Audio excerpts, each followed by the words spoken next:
For more than a decade, English football has been dominated by a select group of clubs. The so-called Big Six have consistently secured the top positions in the league historically.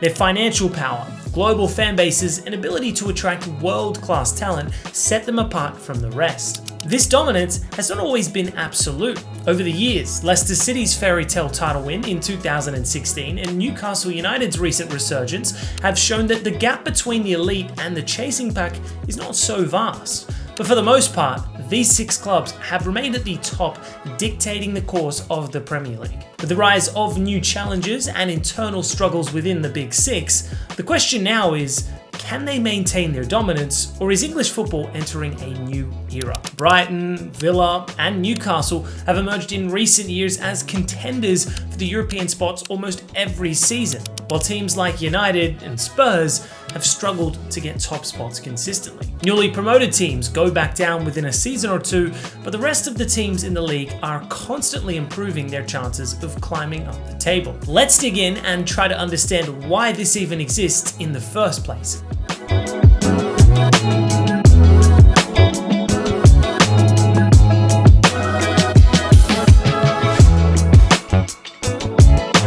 Let's start with the obvious first candidate, Manchester City. No team has dominated English football in recent years quite like them. Their success is not just about winning trophies, it's about how they win. Their style of play, tactical flexibility, and squad depth have set them apart. Since Guardiola's arrival in 2016, City has asserted a monopoly on the Premier League, often breaking records in the process. The 2017-18 season saw them become the first team to reach 100 points in a single campaign. In 2022-23, they completed a historic treble. Their dominance is built on intelligent and expensive recruitment. Signings like Kevin De Bruyne, Haaland, and Rodri have elevated them to another level. The biggest challenge for City is what happens when Guardiola leaves. He's built a dynasty, but football dynasties do not last forever. An era can come to an end. Let's talk about the other club from Manchester, more popularly known as History FC these days. Believe it or not, they were once the benchmark for success in England. Under Sir Alex Ferguson, they won 13 Premier League titles and 2 Champions Leagues, setting a standard that seemed impossible to match. But since Sir Alex's retirement in 2013, the club has been in constant downward spiral. From Moyes to Mourinho, from Ole to Ten Hag, no one has been able to bring sustained success. This is football heritage. United have won trophies sporadically, such as the 2016 FA Cup and the 2023 EFL Cup, but they have never looked like true title contenders. Poor recruitment, ownership issues, and inconsistent performances have left them trailing behind City and Liverpool. Erik ten Hag showed promise in his first season, but for United to return to the top, they need a long-term vision rather than short-term fixes.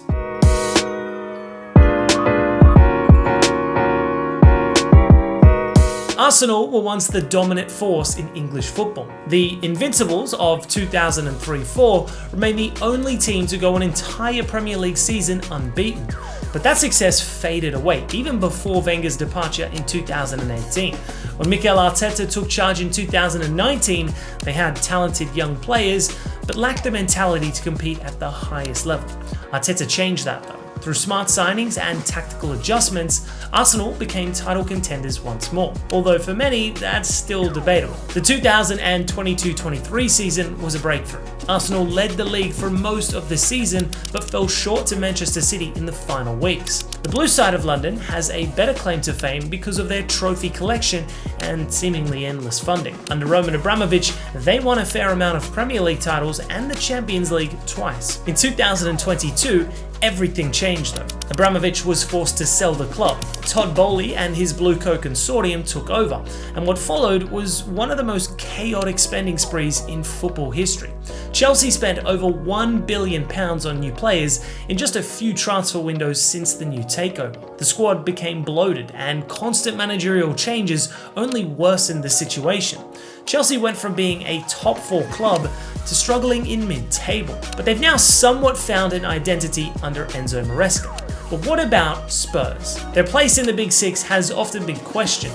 While they have been consistently competitive, they have rarely won major trophies. In fact, the last time they won silverware was way back in 2008. Under Pochettino though, Spurs reached new heights, finishing as Premier League runners-up and making it to the 2019 Champions League final. However, they failed to capitalize on that success. Key players like Harry Kane and Heung-min Son kept them competitive, but the lack of silverware became a major talking point. In 2023, Kane left for Bayern Munich, marking the end of an era. Spurs now have a promising coach in Ange Postecoglou, but without significant investment and a clear plan, they may struggle to keep up with the rest of the Big Six.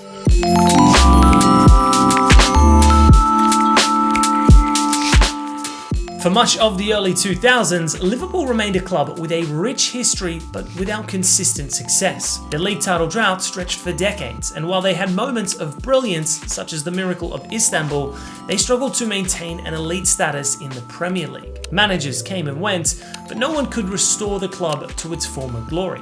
That all changed though when Jurgen Klopp took charge and turned Liverpool into one of the most feared teams in Europe. The signings of Salah, Mane, Firmino, Van Dijk and Alisson created a formidable side. After winning the Champions League in 2019, they won the Premier League season with 99 points.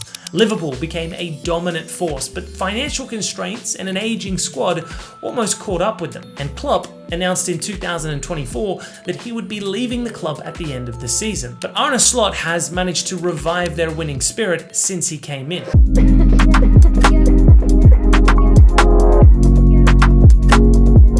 For years, the concept of the Big Six seemed untouchable. Manchester United, Manchester City, Liverpool, Chelsea, Arsenal, and Tottenham dominated English football, securing European spots and keeping other clubs at bay. However, in recent seasons, new challenges have emerged, threatening to disrupt the established order.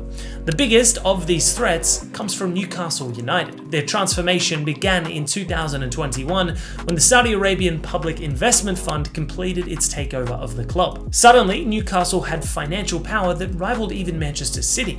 Aston Villa, under Unai Emery, have become a force to be reckoned with, regularly competing for European places. Brighton, despite a much smaller budget, has built a reputation for smart recruitment and attacking football. Even West Ham has enjoyed success, winning the UEFA Conference League and remaining competitive in the league. These clubs have proven that the traditional Big Six can no longer take their dominance for granted. The Premier League is more competitive than ever, and the idea of a fixed Big Six is starting to fade. Manchester City remains dominant, but their success is somewhat tied to Guardiola. If he leaves, they could face a reset. Manchester United must find a stable identity again. Liverpool is entering a post-Klopp era, while Arsenal looks ready to challenge for titles once more. Chelsea has unlimited chances to start from scratch. Spurs are at risk of losing their Big Six status if they don't regain consistency. Meanwhile, Newcastle, Aston Villa and Brighton are proving that new clubs can rise. The Premier League's elite are being challenged like never before. The Big Six must adapt or risk being left behind. Ultimately, the Premier League is more unpredictable than ever. While the Big Six may continue to dominate for now, football is a game of cycles. The traditional powerhouses might decline and then rise again in another cycle, but the surety that these clubs used to have in terms of finishing close to the top every other season no longer exists. In the next decade, we may see a completely new hierarchy at the top of English football. With all that context though, what do you think? Should the Big Six be something we should leave behind? Or do you believe these clubs still deserve to be held to those standards? Let us know below.